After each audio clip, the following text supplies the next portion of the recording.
Honestly, I think timeless design is for people that are too scared to actually do what they want to do and so want to appeal to the masses instead of actually doing what they like. But I digress. We are going to be discussing today how we can actually incorporate color into timeless design and whether or not it's even actually possible. And this actual concept came up to me because number one, I'm a very colorful person, but I was at Design Expo last week or two ago, and they were discussing color, and the question came up about how can you have a timeless space while still incorporating color?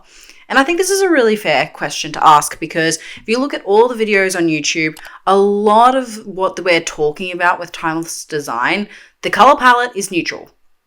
Straight up. That's all you get. You don't get anything else. You get a neutral color palette with some timber features and you can't get anything else. And for someone that is quite colorful or someone that really enjoys color, having someone say, oh, you start with the neutrals and then you can add in color from there. Some people don't want that. Some people want to start with the color. And how do you actually start with the color instead of starting with this base like everybody else does? I understand where the sentiment comes from with having a neutral color palette to start off with.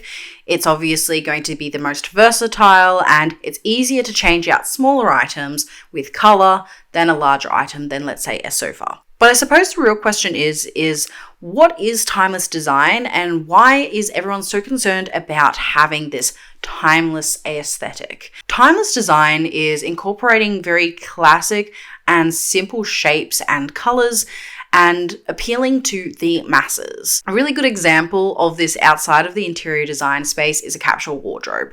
There's this discussion pretty much that you should have this base layer of everything where it's really interchangeable and it's all going to all work together. And when it comes down to a capsule wardrobe, a lot of the time they recommend starting with neutrals and then adding in some color from there. So it's a very similar concept to this whole timeless interior design. Honestly, while I was at this expo, there was this really, really interesting comment that was mentioned and it changed my perspective of timeless design for the better. Timeless design, in the designer's words, and I wish I knew who it was that had said it, but they said timeless design is what is going to be timeless for you and no one else. So if you really like bright purple and you've loved bright purple all your life, that is a timeless color to you. And really, you should be incorporating it into your space because you're never going to get sick of it. Not anything to do with everybody else. Now, if you're about to sell a house and everything, sure, it's probably better to paint your house white and just leave it like that. But if you're planning to stay somewhere long term, even if it's more than a year, I would like to say, you really should be incorporating things that are timeless for you. Obviously, some people aren't very adventurous with colors and that's totally okay. But if you are wanting to incorporate colors and you want it to still have that timeless sort of vibe, these are my tips for you.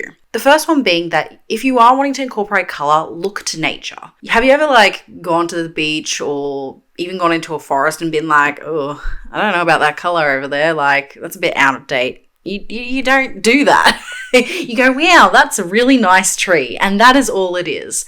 So when you're looking at the colors, look at the colors in the forest and in the ocean and be like, okay, are these colors that I really love and do I want them reflected in my space? Honestly, I would recommend colors that are a bit more on the muted side and not super bold, just so then it's a little bit easier to play with other colors. So let's say that you really love the color green.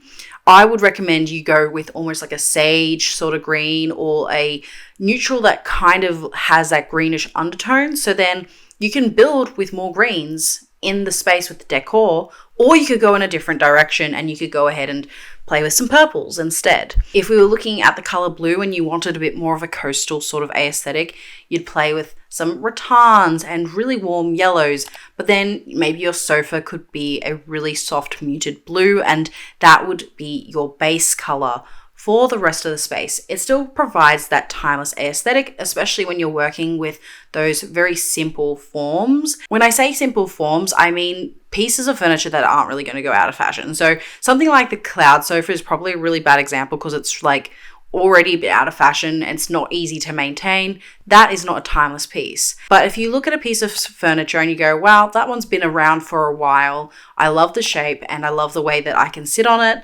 or I like how it can bend down into a sofa bed. That's going to be much more timeless for you and your space. Personally, when I look at this more timeless sort of design, I am looking at a lot more minimalistic furniture, and then I'm going and building on top of that. So I wouldn't necessarily recommend going with something that had zebra stripes on it, but I would recommend going with something that had a black or a white without much detail, and then you can add in that zebra stripe cushion, let's say. Now, obviously, that's just playing with black and white, but obviously playing with a pattern is much more of a bolder sort of discussion point than something that is just plain neutral. Honestly, the thing is that timeless design is kind of a bit of an obscure sort of concept, and something that's timeless for me is not going to be timeless for you. There is something that is going to be a bit more broader appealing to people, and if you are wanting that broader appeal, then okay, a neutral sort of palette with those little pops of color is a really great way of looking at it.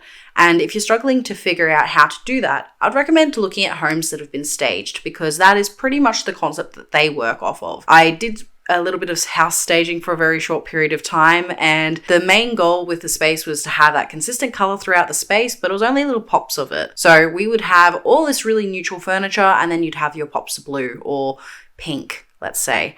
And that would be the thing that kind of caught your eye, which was good for the space, but it wasn't going to be something that people would be like, yo, you've chose the color blue? Like, how dare you? Like, it wouldn't not sell the house if you chose that color. But when it comes to your own space, obviously you can be a little bit bolder. You can choose colors that are a little bit more you in the most part. If you have always loved the color blue, you know that that's not going to change. So it's okay if you buy a sofa that's a royal blue velvet, because that's going to work for you. Honestly, as long as you've got more of those timeless shapes, so not choosing a chair that's got like an arm out here and an arm out there and something that's quite uncomfortable and even like that more postmodern sort of look, I wouldn't recommend going with something like that, but something that's quite classical. So you could go with, like, let's say a wing-backed armchair that's going to be comfortable and is going to stick around for a lot longer because it's already been around for such a long period of time. You can make that your blue instead of trying to get a neutral and then putting a blue cushion on it. And that's what I really loved about that discussion that was at the Design Expo, because it really changed my perspective on, okay, what is timeless design? Because timeless design to me beforehand was, okay, what's going to appeal to all the masses? Unless you're trying to sell a house, why would you want to appeal to everybody else? Like, this is going to be your home and your sanctuary. So why not actually do it the way that you want to do it? Of course, when you're a renter, you can't paint your wall bright pink, but you can go ahead and get a bright pink couch and you'll get a very similar sort of vibe nonetheless. From there, you've pretty much got your timeless design for you.